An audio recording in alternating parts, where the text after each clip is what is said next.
النهارده النادي الاهلي حصل على 3 مليون دولار نظير الدفعه الاولى لمشاركته في كاس العالم للانديه. المكافاه المفروض اساسا كلها كتوتال 9 مليون دولار، وصل للنادي الاهلي كدفعه اولى نظير مشاركته في كاس العالم للانديه 3 مليون دولار.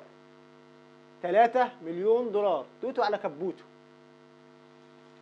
خلصنا كل حاجه؟ لا، ما خلصناش كل حاجه. نيجي بقى للموضوع الاخير، هو موضوع معلول.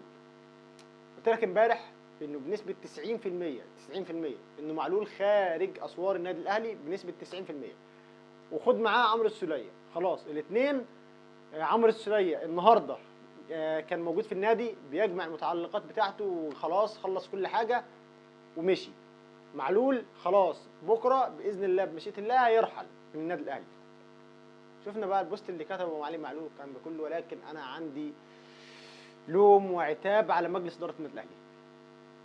ولو انه علي معلول عمل تاريخ كبير جدا جدا مع النادي الاهلي، عمل تاريخ كبير جدا جدا على مدار 6 سنين او 7 سنين مع الاهلي. عمل تاريخ كبير، عمل تاريخ ما عملهوش لعيبه قعدت 10 سنين في النادي الاهلي ما عملتهوش. كنت اشوف انه يكون في حفله تكريميه لمعلول زائد مباراه اعتزاليه احتفاليه كده لمعلول بالتاريخ بتاعه بالانجازات اللي عملها مع الاهلي للحب والدعم وكل حاجه عملها مع الاهلي. اشوف انه كان مجلس الاداره كان المفروض يعمل ده. واشوف انه يعني من نوع تاني هدخل وسط الجماهير بقى واتكلم. علي معلول صاحب ال 35 سنه او 36 سنه زي ما انت شايف، زي ما انت عارف، زي ما انت بتتكلم كمجلس اداره. لحد دلوقتي اللي احنا بنشوفه ده معلول محدش من الجماهير شايف ان معلول مؤثر في حاجه. محدش شايف انه عامل السن مؤثر على معلول في حاجه. ممكن انت تشوفه في التدريبات زي الفل، بس انا كمدير فني كمجلس اداره الناس دي بتحكم من ايه؟ بتحكم من المباريات.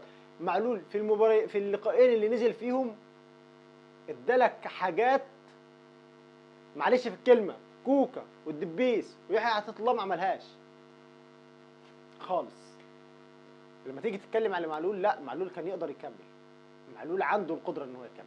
معلول انا بحب معلول جدا والله العظيم بجد.